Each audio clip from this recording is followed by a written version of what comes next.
Life of Jane Grey, the first queen to be deposed and the shortest reigning queen in British history, came to an end. She was also known as the 9 Days Queen because she reigned for only 9 days. Jane Grey has been defined as England's saddest queen because her succession was a political conspiracy manipulated by her parents. Jane Grey was born during the Tudor dynasty under the reign of Henry VIII, the wife killer. Her grandmother Mary was Henry VIII's sister. Jane Grey was born when Jane Seymour, Henry VIII's third queen, gave birth to a son, Prince Edward. The nation celebrated the birth of the king's first legitimate male heir. Grey's parents named her Jane in honor of Queen Jane Seymour. When Henry VIII died in 1547, his only son Edward succeeded to the throne, but Edward VI had been weak and sickly since his childhood, and after his succession, he became very ill and was in danger of dying at any time. According to the will of Henry VIII, the first in line to the throne is Mary, daughter of the first Queen Catherine. The second in line of succession was Elizabeth, daughter of Anne Boleyn, the second queen.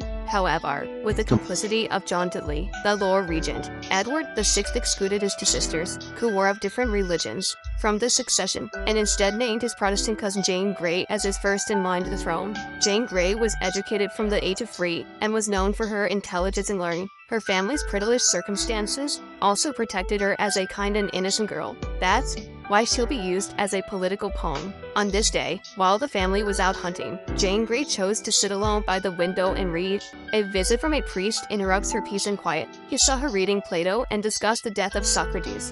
"And what would you be prepared to die for?" Little did the young Jane know that her thoughts at this moment would bring death to her later. Soon after, the family arrives home from a hunting trip. Her parents show a controlling streak, scolding her for only studying. Then King Edward VI approached her.